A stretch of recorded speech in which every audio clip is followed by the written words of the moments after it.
There is one single sign, one quiet little signal your body sends you that doctors say is often the very first and most reliable warning that your blood sugar has already crept too high. And here's the part that breaks my heart a little. Almost everyone who experiences it brushes it off completely, blaming it on stress, blaming it on getting older, blaming it on a bad night's sleep. Today, I'm going to tell you exactly what this sign is, why it happens, and what it means for your body. So please, stay with me until the end, because this could be one of the most important videos you watch this year. Let me start by saying something important. Your body is remarkably good at communicating with you.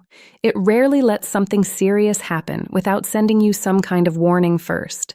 The problem isn't that your body stays silent. The problem is that most of us were never taught how to listen, how to recognize these quiet little signals for what they really are. And when it comes to blood sugar, there is one particular sign that shows up earlier and more consistently than almost anything else, yet it gets dismissed more than almost any other symptom out there. So what is it?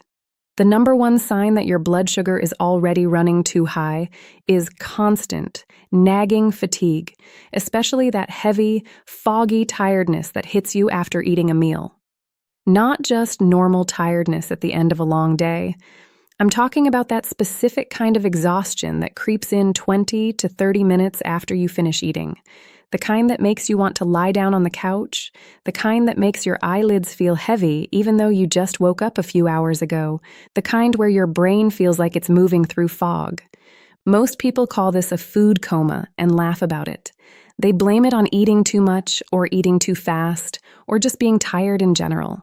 But this is very important, so I want you to really hear this clearly.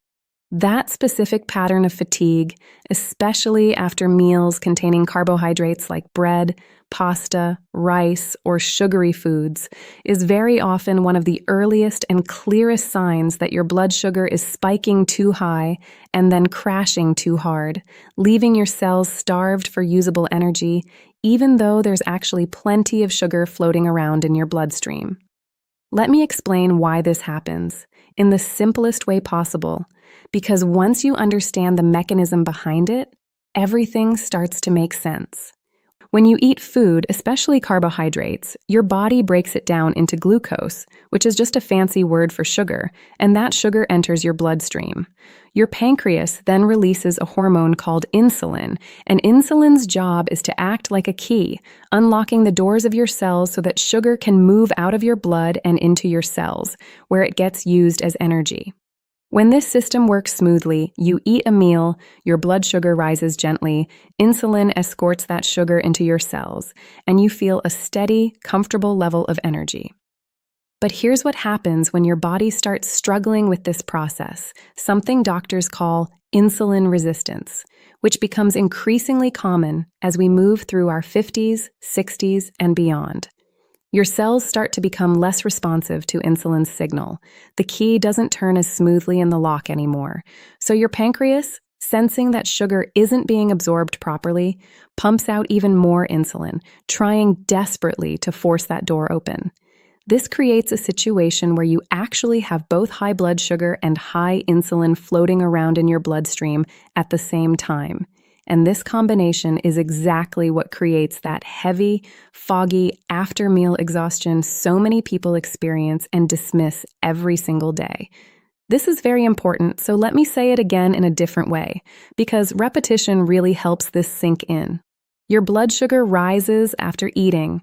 Your cells resist letting that sugar in. Your energy crashes, even though there's plenty of sugar in your blood, because that sugar simply isn't making it into your cells where it's actually needed. The result is that frustrating, heavy, sleepy feeling that hits you after meals, especially larger meals or meals heavy in refined carbohydrates and sugar. But wait, because this fatigue often isn't traveling alone. There are usually other quiet companions riding alongside it, signs that most people also dismiss without ever connecting the dots. Do you find yourself unusually thirsty throughout the day, even when you haven't been especially active or out in the heat?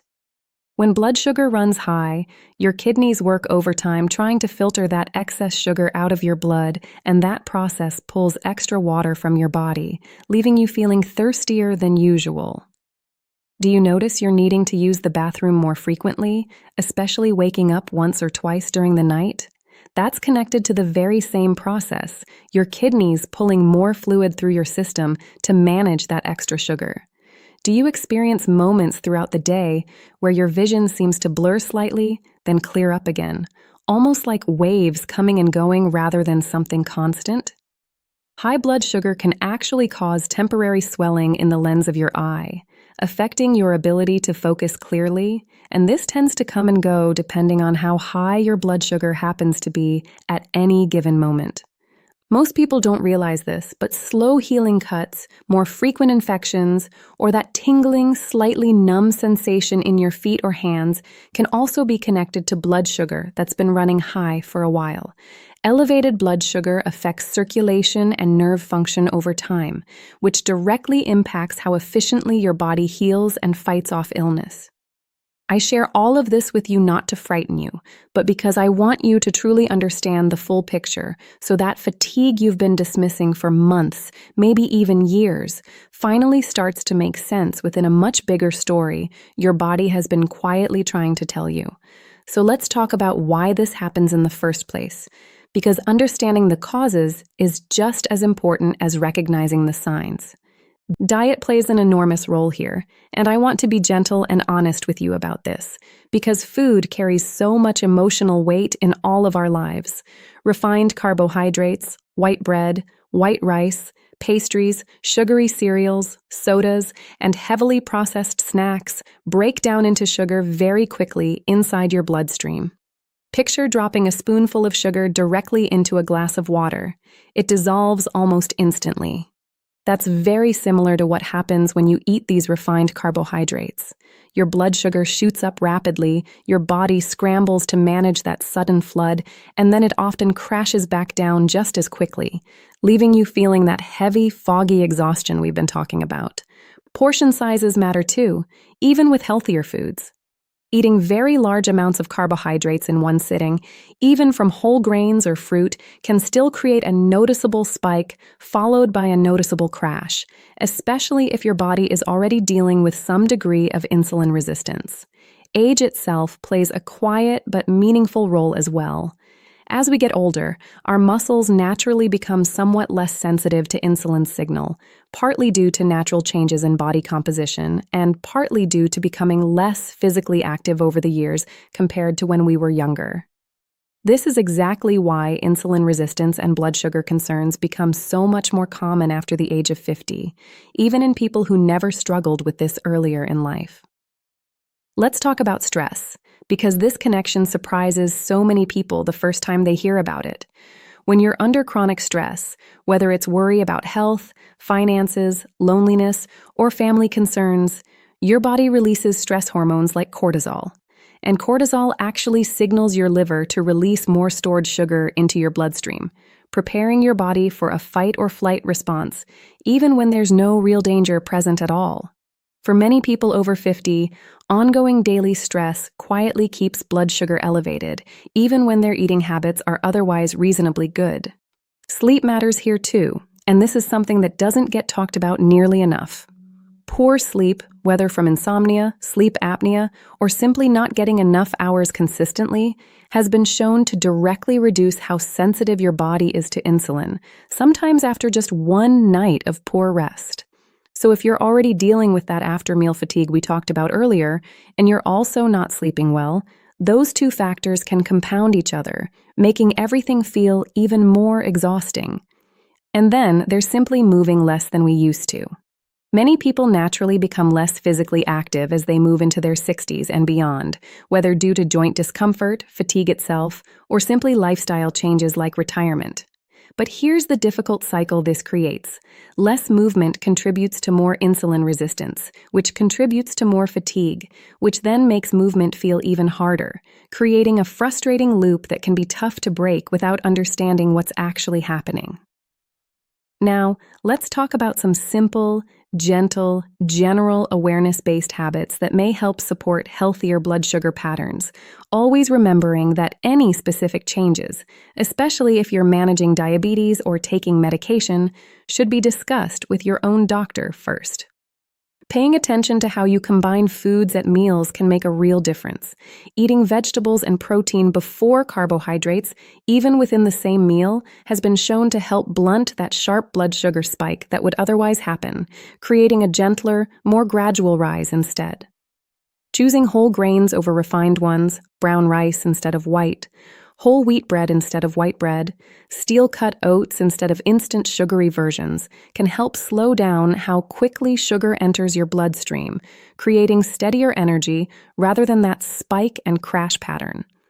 Adding more fiber-rich vegetables to your plate, things like broccoli, leafy greens, and other non-starchy vegetables, help slow down digestion and sugar absorption in a similar gentle way.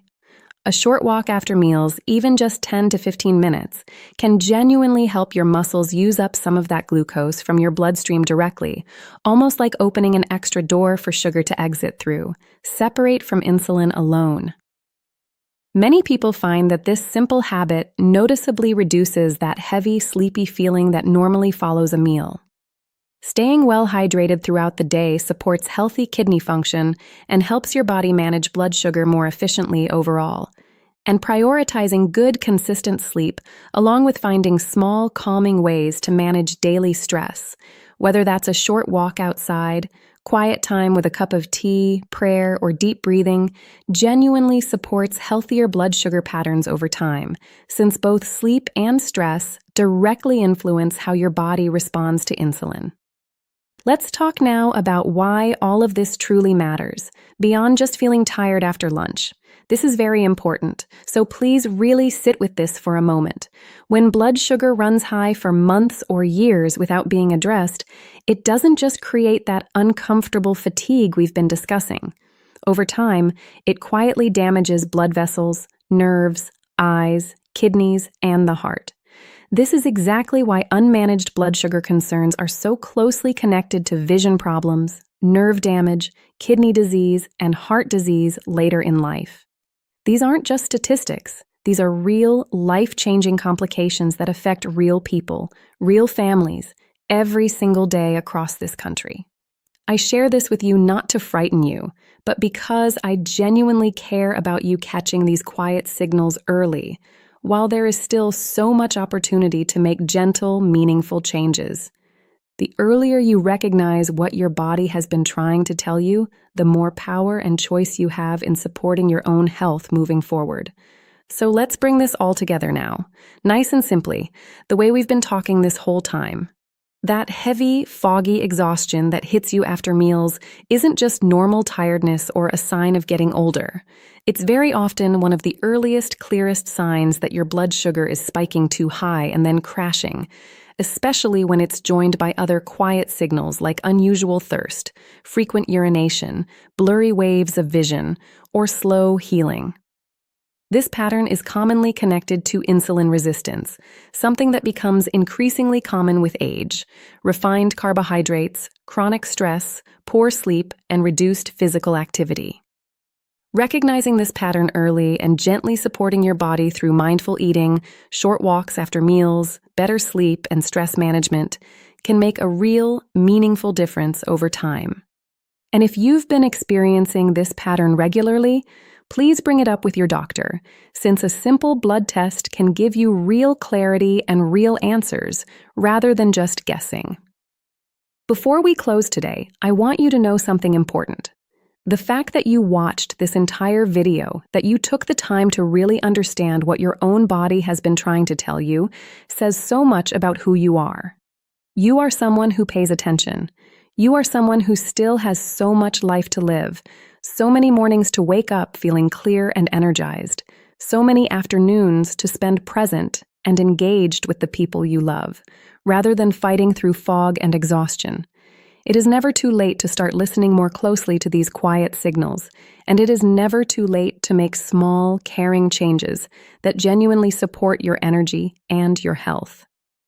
Please be gentle and patient with yourself as you start paying closer attention. You deserve real answers, real energy, and real clarity, not just exhaustion you've quietly accepted as normal. If you found this helpful today, please take a moment to like this video, subscribe to the channel, and turn on notifications for more simple health awareness videos every day. We are so grateful to have you here with us, and we will keep bringing you honest, caring health information you can use in your everyday life. Thank you so much for spending this time with me, and I will see you in the next video.